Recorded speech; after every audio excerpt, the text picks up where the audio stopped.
Then the men of Ephraim said to him, "What is this that you have done to us, not to call us when you went to fight against Midian?"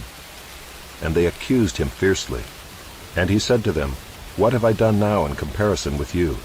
Is not the gleaning of the grapes of Ephraim better than the grape harvest of Abiezer? God has given into your hands the princes of Midian, Oreb and Zeeb. What have I been able to do in comparison with you?" Then their anger against him subsided when he said this.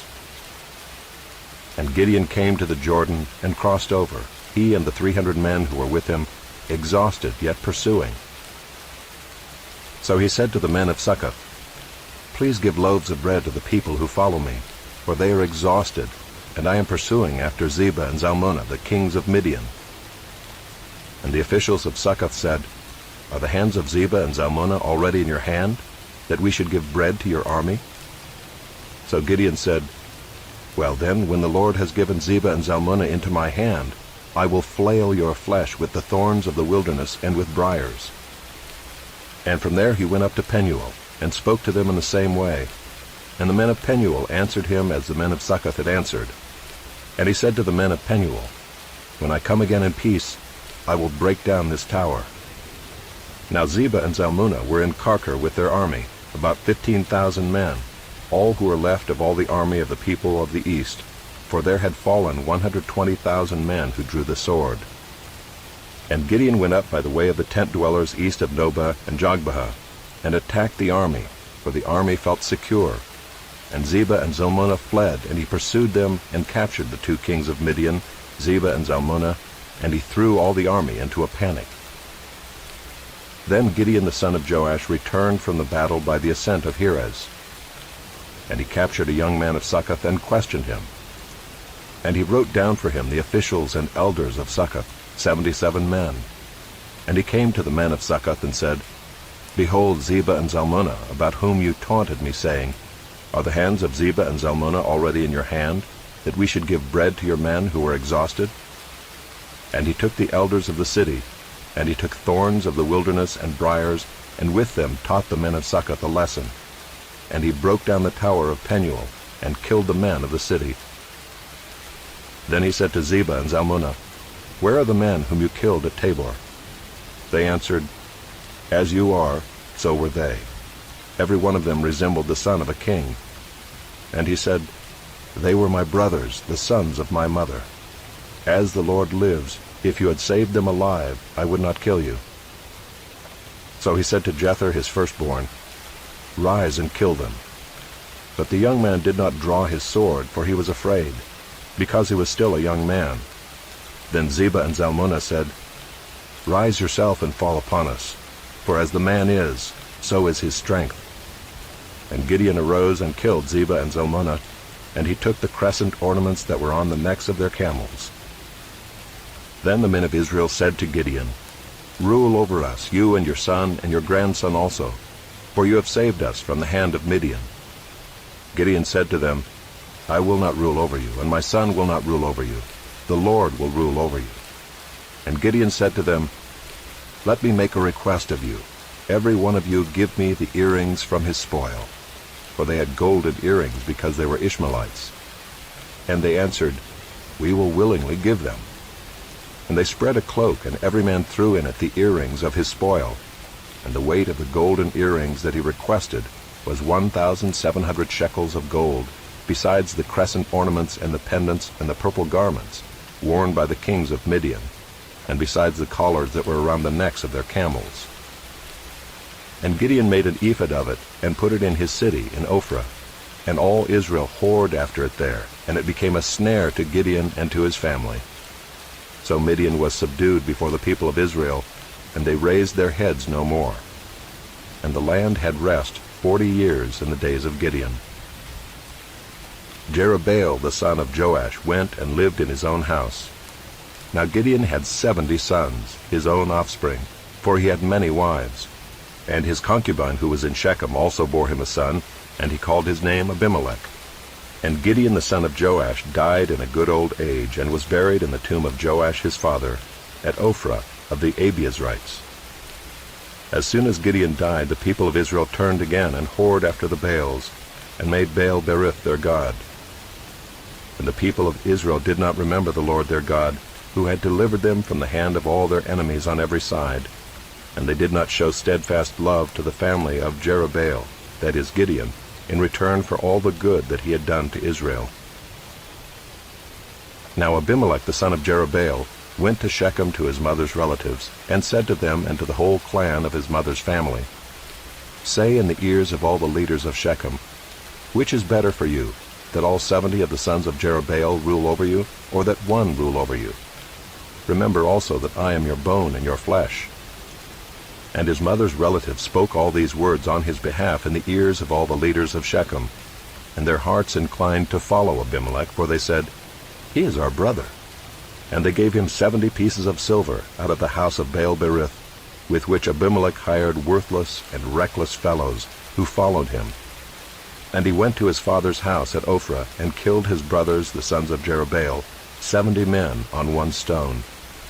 But Jotham the youngest son of Jerubbaal was left, for he hid himself. And all the leaders of Shechem came together, and all Beth Millo, and they went and made Abimelech king by the oak of the pillar at Shechem. When it was told to Jotham, he went and stood on top of Mount Gerizim, and cried aloud, and said to them, Listen to me, you leaders of Shechem, that God may listen to you. The trees once went out to anoint a king over them, and they said to the olive tree, Reign over us. But the olive tree said to them, Shall I leave my abundance by which gods and men are honored, and go hold sway over the trees? And the trees said to the fig tree, You come and reign over us. But the fig tree said to them, Shall I leave my sweetness and my good fruit, and go hold sway over the trees? And the trees said to the vine, You come and reign over us. But the vine said to them, Shall I leave my wine that cheers God and men, and go hold sway over the trees? Then all the trees said to the bramble, You come and reign over us. And the bramble said to the trees, If in good faith you are anointing me king over you, then come and take refuge in my shade. But if not, let fire come out of the bramble and devour the cedars of Lebanon. Now therefore, if you acted in good faith and integrity when you made Abimelech king, and if you have dealt well with Jerubbaal and his house, and have done to him as his deeds deserved, for my father fought for you and risked his life, and delivered you from the hand of Midian, and you have risen up against my father's house this day, and have killed his sons, 70 men on one stone, and have made Abimelech the son of his female servant king over the leaders of Shechem, because he is your relative. If you then have acted in good faith and integrity with Jerubbaal and with his house this day, then rejoice in Abimelech, and let him also rejoice in you. But if not, let fire come out from Abimelech and devour the leaders of Shechem and Beth Millo, and let fire come out from the leaders of Shechem and from Beth Millo and devour Abimelech. And Jotham ran away and fled and went to Beer and lived there, because of Abimelech his brother. Abimelech ruled over Israel 3 years. And God sent an evil spirit between Abimelech and the leaders of Shechem, and the leaders of Shechem dealt treacherously with Abimelech, that the violence done to the 70 sons of Jerubbaal might come, and their blood be laid on Abimelech their brother, who killed them, and on the men of Shechem, who strengthened his hands to kill his brothers. And the leaders of Shechem put men in ambush against him on the mountaintops, and they robbed all who passed by them along that way. And it was told to Abimelech. And Gaal the son of Ebed moved into Shechem with his relatives, and the leaders of Shechem put confidence in him. And they went out into the field and gathered the grapes from their vineyards, and trod them, and held a festival. And they went into the house of their God, and ate and drank, and reviled Abimelech. And Gaal the son of Ebed said, Who is Abimelech, and who are we of Shechem, that we should serve him? Is he not the son of Jerubbaal? And is not Zebul his officer? Serve the men of Hamor the father of Shechem, but why should we serve him? Would that this people were under my hand, then I would remove Abimelech. I would say to Abimelech, Increase your army, and come out. When Zebul the ruler of the city heard the words of Gaal the son of Ebed, his anger was kindled. And he sent messengers to Abimelech secretly, saying, Behold, Gaal the son of Ebed and his relatives have come to Shechem, and they are stirring up the city against you. Now therefore go by night, you and the people who are with you, and set an ambush in the field. Then in the morning, as soon as the sun is up, rise early and rush upon the city. And when he and the people who are with him come out against you, you may do to them as your hand finds to do." So Abimelech and all the men who were with him rose up by night and set an ambush against Shechem in 4 companies. And Gaal the son of Ebed went out and stood in the entrance of the gate of the city, and Abimelech and the people who were with him rose from the ambush. And when Gaal saw the people, he said to Zebul, "Look, people are coming down from the mountaintops." And Zebul said to him, "You mistake the shadow of the mountains for men." Gaal spoke again and said, "Look, people are coming down from the center of the land, and 1 company is coming from the direction of the diviner's oak."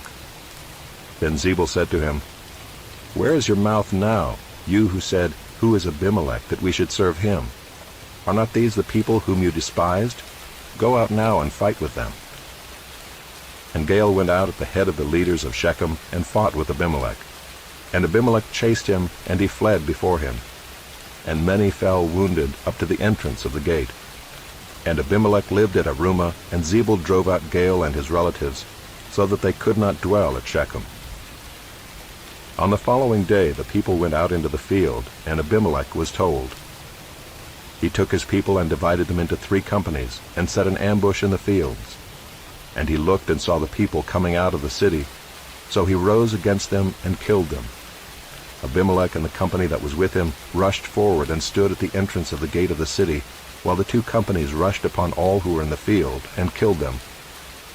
And Abimelech fought against the city all that day. He captured the city and killed the people who were in it, and he razed the city and sowed it with salt. When all the leaders of the tower of Shechem heard of it, they entered the stronghold of the house of Elbereth. Abimelech was told that all the leaders of the tower of Shechem were gathered together. And Abimelech went up to Mount Zalmon, he and all the people who were with him. And Abimelech took an axe in his hand, and cut down a bundle of brushwood, and took it up and laid it on his shoulder. And he said to the men who were with him, "What you have seen me do, hurry and do as I have done." So every one of the people cut down his bundle, and following Abimelech put it against the stronghold, and they set the stronghold on fire over them, so that all the people of the tower of Shechem also died, about 1,000 men and women. Then Abimelech went to Thebez and encamped against Thebez and captured it. But there was a strong tower within the city, and all the men and women and all the leaders of the city fled to it and shut themselves in, and they went up to the roof of the tower.